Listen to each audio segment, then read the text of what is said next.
देखिए, हम कोई नसीहत नहीं दे रहे, बल्कि हमने उनको उनकी संवैधानिक जिम्मेदारी को याद दिलाया है जो वो भूल चुके हैं।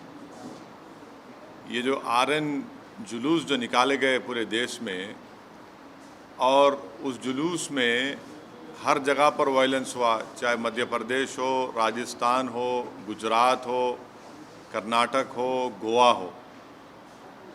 जहाँ जहाँ ये आरएन का जुलूस गया, प्रोसेशन गया, वहाँ पर वायलेंस हुआ।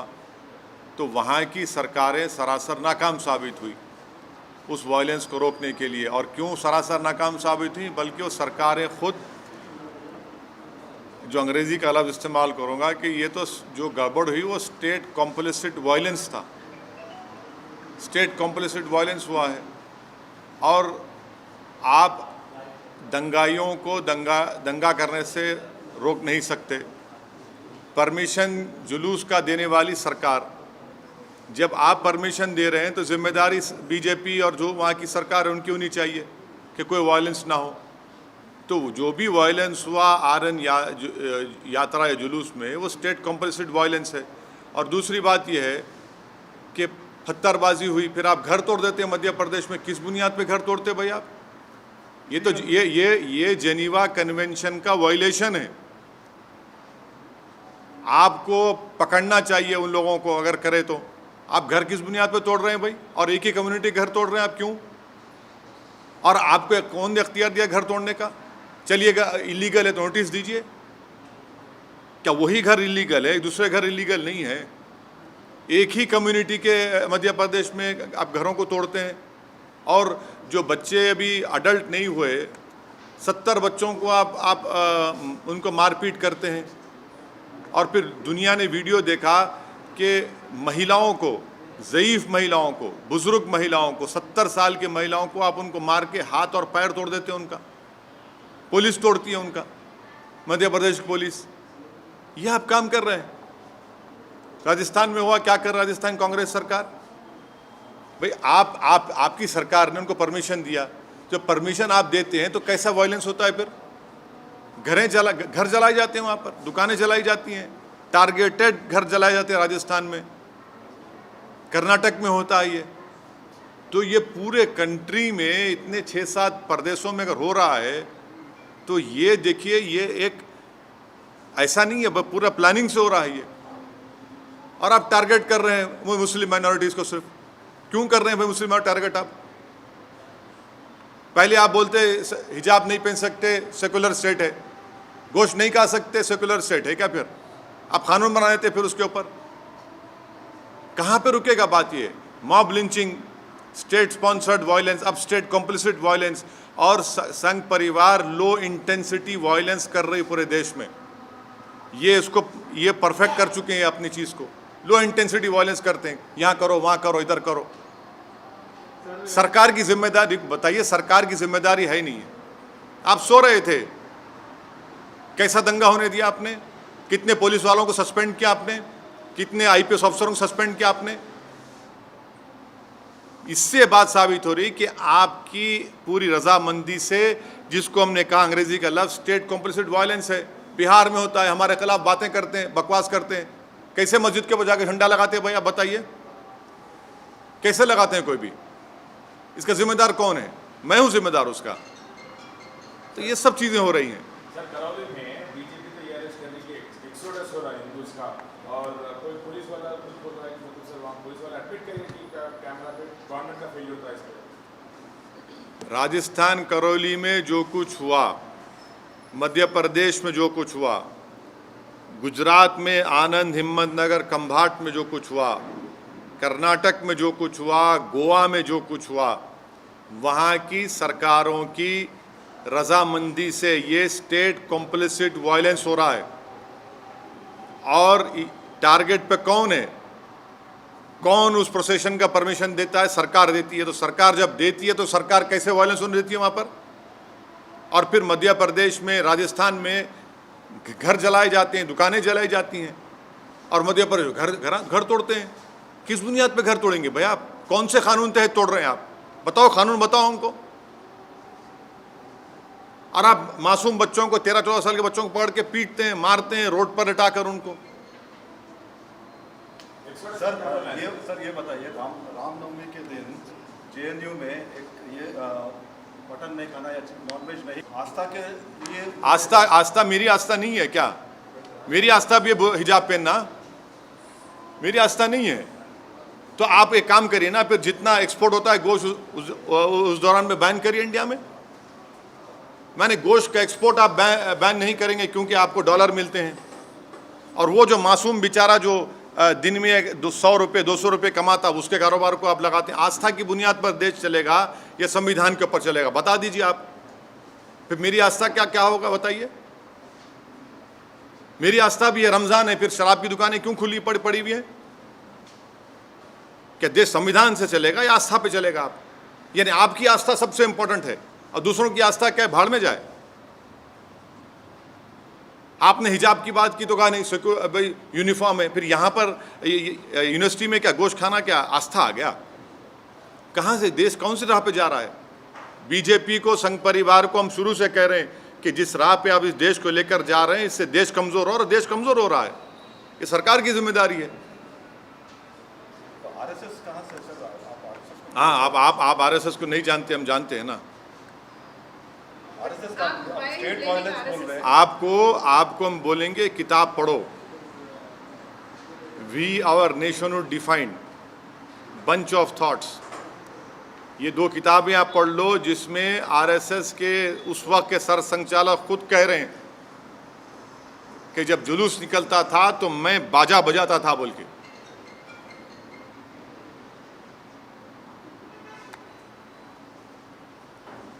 सर, पाकिस्तान में सत्ता परिवर्तन हुआ है, जो नए वज़ीर आला बने हैं वहाँ, वज़ीर आज़म, उन्होंने कश्मीर का राग अलापा है, क्या? अभी ये तो भारत सरकार को जवाब देना चाहिए उनका। भारत सरकार उनका जवाब दिए, प्रधानमंत्री तो मुबारकबाद पेश कर दी उनको। नहीं, आप हमसे सवाल कर रहे हैं। नहीं सुनिए, नहीं प्रधानमंत्री ने क्या जवाब दिया? प्रधानमंत्री ने मुबारकबाद दे दी उनको। देश के प्रधानमंत्री जो मुबारकबाद दिए हैं नहीं, प्रधानमंत्री ने उनको मुबारकबाद दी है और कहा कि भाई इस खित्ते की अमन के लिए हमको अमन को बरकरार रखना चाहिए, टेररिज्म ख़त्म करना चाहिए। अब देश के प्रधानमंत्री मुबारकबाद दे रहे हैं तो ओवैसी से क्यों सवाल किया जा रहा है? आप कश्मीर से हमसे सवाल क्यों करते हैं? प्रधानमंत्री से भी करिए। अरे हाँ, जब नहीं, देश के प्रधानमंत्री जब मुबारकबाद दे रहे हैं शहबाज शरीफ को, तो ओवैसी को क्यों घसीट रहे हैं इसमें आप? सर लेकिन इमरान खान ने भी अपने फॉरेन पॉलिसी को तारीफ देश के प्रधानमंत्री ने शहबाज शरीफ को, सुनिए, देश के प्रधानमंत्री ने शहबाज शरीफ को मुबारकबाद दी है। देश के प्रधानमंत्री ने, जब शहबाज शरीफ के बड़े भाई नवाज शरीफ प्रधानमंत्री थे उस मुल्क के, तो अफ़गानिस्तान से अचानक जब उन्होंने देखा कि शहबाज शरीफ के घर में लाइट दिख रही तो उन्होंने उतर गए, वहाँ पर दावत में चले गए बिन बुलाए मेहमान बनकर। हैं, हमको क्यों बोल रहे हैं? फिर उसके बाद पठानकोट हुआ, आप प्रधानमंत्री से पूछिए, वो मुबारकबाद दिए हैं। फॉरेन पॉलिसी नहीं, लेकिन अरे हम प्रधानमंत्री ने जो मुबारकबाद दी है शहबाज शरीफ को, असदुद्दीन ओवैसी को क्यों पूछ रहे हैं आप? प्रधानमंत्री चीन के ऊपर नहीं बोलते। प्रधानमंत्री चीन का नाम लेने से डरते हैं। प्रधानमंत्री वो इलाकों में जहां पर आज हम पेट्रोलिंग नहीं कर सकते, उन हिस्सों में जो भारत का हिस्सा पे चीन बैठा हुआ है, डेप्सांग में क्या हो रहा है, हॉट स्प्रिंग में क्या हो रहा है, डेमचौक में क्या हो रहा है, प्रधानमंत्री बोलते ही नहीं है। और मैं प्रधानमंत्री से कह रहा हूं कि हम इनकी खामोशी से ऐसा लग रहा है कि कहीं सियाचिन हमारे हाथ से चीन ना छीन ले। ये खतरा है देश के लिए। सर, हम आपसे सवाल इसलिए पूछ रहे हैं कि पाकिस्तान के वज़ीर आज़म ने कश्मीर की बात उठाई और कश्मीर के कई मसलों पर आप सरकार को घेरते रहे हैं। जब देश के प्रधानमंत्री चीन पर नहीं बोलकर शहबाज शरीफ को मुबारकबाद देते हैं तो ये सवाल देश के प्रधानमंत्री से पूछा जाना चाहिए, असदुद्दीन ओवैसी से नहीं। मैं देश का प्रधानमंत्री नहीं हूँ। देश के प्रधानमंत्री ने खुद मुबारकबाद और मीठे मीठे अल्फाजों में शहबाज शरीफ के प्रधानमंत्री बनने पर उनको मुबारकबाद दी है। वो courtesy है सर। हाँ तो अच्छा आप अभी प्रधानमंत्री के स्पोक्स पर्सन बन चुके हैं, जर्नलिस्ट नहीं रहे आप। मुबारकबाद पेश करता हूँ आपको। तो देखिए, ये सवाल करने का मतलब ये है कि मैं अपनी देशभक्ति को साबित करूं, और प्रधानमंत्री जब शहबाज शरीफ को मुबारकबाद देते हैं उस पर क्या बोलेंगे आप? आपकी जबान चुप हो जाती है। अरे मैं आपको उल्टा सवाल करना चाहिए प्रधानमंत्री से, बीजेपी से। दूसरे मुल्क का वजीर आजम हमारे कश्मीर के बारे में बात उनके सुनिए, उनके उस बयान के बाद ही मेरे देश के प्रधानमंत्री ने शहबाज शरीफ को मुबारकबाद दी।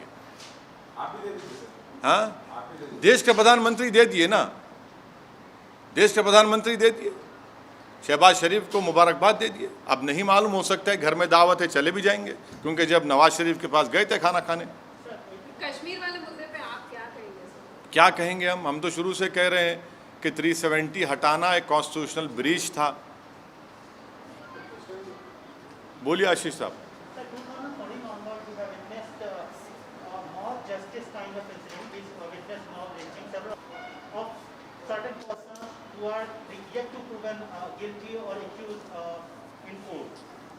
सर इसमें You see, this is clearly a state complicit violence, number one. Secondly, this is a collective punishment being given to one particular community. Third, this is a grave violation of Geneva Convention.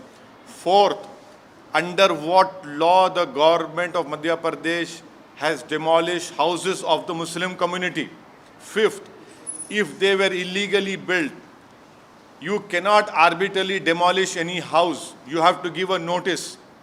Sixth, you can regularize those houses. Seventh, it clearly shows their biased attitude of the Madhya Pradesh BJP's chief minister and his government towards the Muslim minority, because it is a state complicit violence. Earlier it was state sponsored, then it was mob lynching, now it is state complicit violence, and they have failed in protecting the properties and the life of a particular Muslim minority community. And the last point which I want the people of India to remember, how is it that the old Muslim women were assaulted? 70-year-old Muslim women, their elbows were broken, their heads were smashed. Who did this? It is the Madhya Pradesh police. What justification does the BJP government has towards this attitude? Almost similar kind of violence we have witnessed in Rajasthan also. Yes, it is. Yes, in what has happened in Rajasthan, Karoli is equally condemnable. Targeted violence has taken place. The Congress government of Rajasthan has supported this state complicit violence. They were the ones who gave the procession permission for RN procession. It is their responsibility, constitutional responsibility, to protect life and limb and to maintain peace, which the Congress government has utterly failed. And it is their responsibility, and whatever violence has taken place, it is the responsibility of Rajasthan-led Ashok Gehlot government. Jharkhand also witnessed such a similar. Yes, not only Jharkhand, even Karnataka, even Goa, even Karnataka. This RN procession permissions were given by the respective state governments, and they have utterly failed in controlling and stopping this violence. There are certain states where we are expecting those states are going for assembly polls. Ahead of That is not the issue. The issue is that you have to discharge your constitutional responsibility, which these respective state governments have completely failed. This is what I call state complicit violence. And once again, the Muslim community has been targeted in what happened in all these states in this RN procession. Sir Shivraj Singh Chouhan ने bulldozers चलवाए, आप कह रहे हैं Muslim community को target कर रहे हैं क्या? बिल्कुल। कौन से कानून के तहत आप बुलडोजर चला रहे हैं बताइए? इलीगल कब्जा था तो आप नोटिस क्यों नहीं देते? क्या इलीगल कब्जा सिर्फ मुसलमानों का है, दूसरे लोगों का इलीगल कब्जा नहीं है? बड़े बड़े जो बिल्डिंग खड़ी हुई हैं, चाहे किसी भी हो, उसका नहीं है। अगर आप इलीगल है तो आप नोटिस दो उनको या रेगुलाइज करो उनको। एक गरीब का टीन का शेड तोड़कर आपको कौन सी खुशी मिल रही है? ये तो सैडिस्टिक प्लेजर ले रहे हैं आप इन चीजों को कर कर, आप मॉब रूल कर रहे हैं आप। BJP is calling it as exodus. What do you want to say? BJP Which, is calling it as a where? Rajasthan and What happened to the violence? If exodus is happening, then what is the Congress-led Ashok Gehlot government doing? How is it that targeted shops were targeted and they were burned? I can show you videos of targeted burning of shops in Rajasthan, Karoli. It is that government has failed in controlling the violence, and the Sangh Parivar has mastered this art of low intensity violence.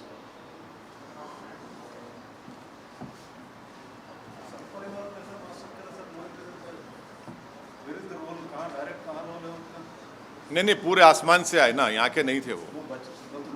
नहीं, सही है, बिल्कुल से आसमान से आए थे। और जो वीडियोस जो आ रहे हैं उनके नारों के, उनके प्रोवोकेटिव बकवास के, एक जगह भी लोकलाइज जो भी थे वहाँ पे लोकलाइज क्यों? हाँ, और बिहार में मुजफ्फरनगर में वहाँ पर मस्जिद के ऊपर झंडा लगाना, RSS वाला था सर वो। बिल्कुल। कौन रहते फिर वो लोग? कौन है? संघ परिवार। देखिए, वो संघ परिवार के लोग हैं, नहीं है? आप तो नहीं ना संघ परिवार के? सर, आप RSS को क्यों संघ परिवार के लोग इस देश में लो इंटेंसिटी वायलेंस करने के लोग मास्टरी हासिल कर चुके हैं। कैसे कोई जुलूस के दौरान में मस्जिद के ऊपर झंडा लगा सकता है? पुलिस क्यों खामोश बैठी थी? क्या हम नहीं देख रहे कि आप हिजाब शुरू होता, कभी गोश्त शुरू होता, कभी दिल्ली का राइट होता, कभी मॉब लिंचिंग होती है? क्या हो रहा है फिर ये? इनका फायदा क्या होता है सर? लोग ये बहुत अच्छा हेट्रेड है। हेट्रेड आप पैदा कर रहे हैं इस देश के नागरिकों के खिलाफ, जो एक मजहब पे चलने वाले हैं। आप उनके खिलाफ हेट्रेड पैदा कर रहे हैं। सर उत्तर प्रदेश में जैसे बुलडोजर हिट हुआ, तो ये मध्य प्रदेश में जो बुलडोजर चला, आपको लग रहा है कि इसका विस्तार है? बुलडोजर का जो कॉन्सेप्ट बना है नया, उसका विस्तार हो रहा है? अगर आप किसी का भी घर तोड़ रहे हैं बगैर नोटिस दिए, तो वो नंबर 1 एक कलेक्टिव पनिशमेंट है कम्युनिटी के खिलाफ। सेकेंडली, अगर वो इलीगल तरीके से बनाया गया तो नोटिस देने का ये प्रिंसिपल्स ऑफ नेचुरल जस्टिस के खिलाफ है कि बगैर नोटिस दिए उसको तोड़ रहे हैं।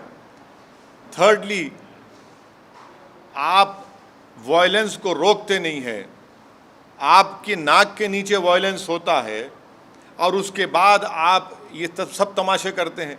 तो ये घर को तोड़ना कौन से कानून के तोड़ रहे हैं घर? बताइए आप। नहीं, मैं दूसरा नहीं, मैं आपको कानून की, संविधान की बात कर रहा हूँ। आप कौन से कानून के घर को तोड़ रहे हैं? बताइए हमको। सर मैं एक बगैर नोटिस दिए आप, ये तो जेनीवा कन्वेंशन के खिलाफ है। वो आपकी बात सही है सर। नहीं, मैं सही बोलता हूँ ना, गलत कब बोला हूँ मैं? वो एक मानसिकता जो जैसे बुलडोजर जो यूपी चुनाव में हिट हुआ, तो एक तरह से अप्रूवल मिल गया कि हाँ इस तरह से मध्य प्रदेश में आप जो RN प्रोसेशन में जो वायलेंस हुआ उसी पर स्टिक करिए। मध्य प्रदेश में जो घर तोड़े गए मुस्लिम समाज के, वो कौन से कानून के तहत शिवराज सिंह चौहान बीजेपी ने तोड़े? बताओ हमको। आपने क्यों परमिशन दिया जब आप वायलेंस को कंट्रोल नहीं कर सकते? अगर वो इलीगल थे तो नोटिस क्यों नहीं देते आप अपनी नाकामी को छुपाने के लिए, आप अपने स्टेट कॉम्प्लिसिट वायलेंस को छुपाने के लिए आप एक कलेक्टिव पनिशमेंट मुस्लिम समुदाय को दे रहे हैं। ये जेनीवा कन्वेंशन के खिलाफ है, ये इंसानियत के खिलाफ है, प्रिंसिपल्स ऑफ नेचुरल जस्टिस के खिलाफ है।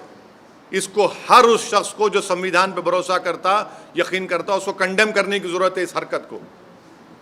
आपने मध्य प्रदेश में 70-75 साल की मुस्लिम महिलाओं को सर फोड़े हैं, उनके हाथ पैर तोड़ दिया आपने। 13-14 साल के बच्चों को रोड पर लिटाकर आपने उनको पीटा। ये आपका गवर्नेंस है।